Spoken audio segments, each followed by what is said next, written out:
Hi everyone, it's Fred again from Notes of a Nomad, video number 281. Today I want to talk about my Canada Day. A couple days ago, I decided this year, instead of staying at home working on my computer, I'm going to go out. But I didn't want to go to Victoria because downtown Victoria, where the Parliament buildings are, and they have big fireworks and lots of functions during Canada Day, it's so crowded, so many people, hard to find parking. So I thought, no, I won't do that. Let's find something local. And just down the road from where I am is a National Historic Site where there was Canada Day function. I am so pleased I went there. I met some interesting people. And then after I've been here for 17 years, I had never seen Fort Rod and the historic lighthouse, Fiskard Lighthouse. So let me show you a little bit about what I saw and what I did this Canada Day. It was very enjoyable. So this is a picture of the Fiskard Lighthouse. It was built, I believe, in 1890, and it's still an operational lighthouse. It is at the entrance of the harbor, which we're to Esquimalt, and the Esquimalt is where the Canadian Navy has their West Coast Navy base with frigates and submarines, etc. So where my cursor is at the moment, it's just past this is where the Navy is. And this Fort Rod was built, I believe, in 1898 to, well, 1896 to 1898. And in there, they had guns to protect in case anybody, particularly in the 1890s, I guess the British were still in charge. It was the Royal Navy.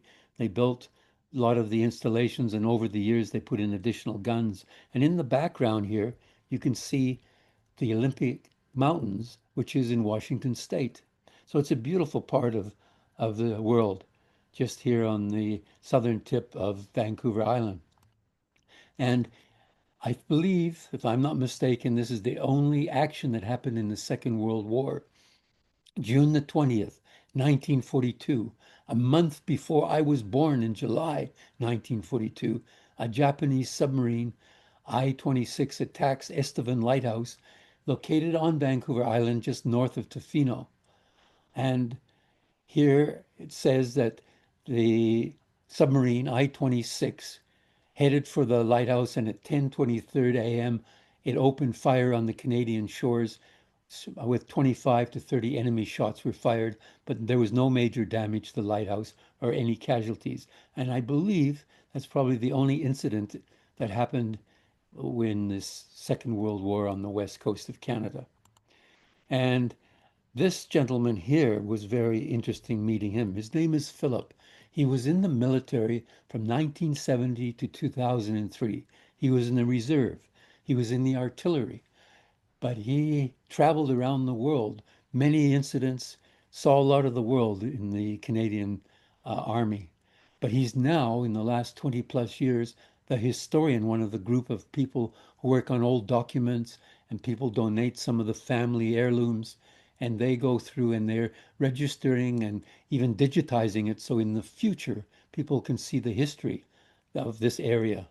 So he was very knowledgeable, very interesting man to talk to. I spent at least an hour, and he was telling me about what went on in this area, about the fort, even about the Japanese as well, and all the forts, but extremely knowledgeable. And he said, "You'll see me next year." I said, "Yeah, I'll come back next year and we can have another chat."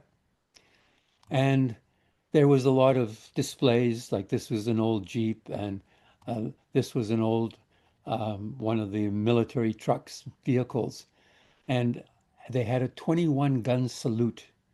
And this is what it looked like uh, during the salute. I hope you can hear it. I think the sound is okay. And while I was there, I met two friends, people that I know, husband and wife. She was in Toastmasters many years ago, and I met them and been to their house. Their children are now in university. He is from England and she is from Russia. And it was very fascinating. And we talked about Canada and how pleased they are. They've met and got married here in Canada, him coming from Britain and her coming from Russia. A wonderful couple with a son and a daughter now in university.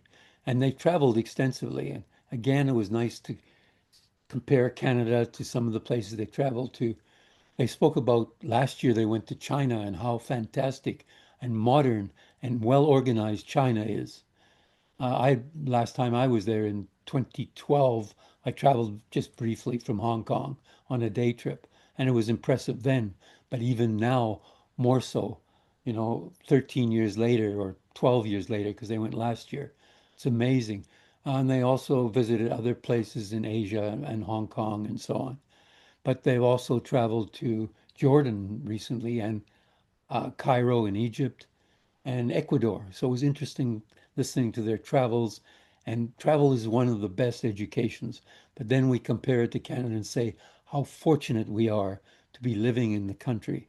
As it is, Canada is a wonderful place. So, of course, on Canada Today, that was wonderful seeing historic sites that I have never visited in my 17 years here, Fort Rod and Fiskard Lighthouse, and of course, meeting Philip and the family, the couple from fellow from Britain and the lady from Russia. Had a wonderful day.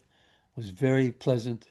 So with that, I wish everyone, anyone in Canada, I hope you also had a very happy Canada Day.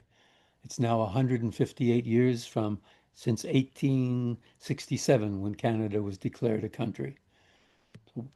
With that, wishing you, your family and friends lots of love and laughter.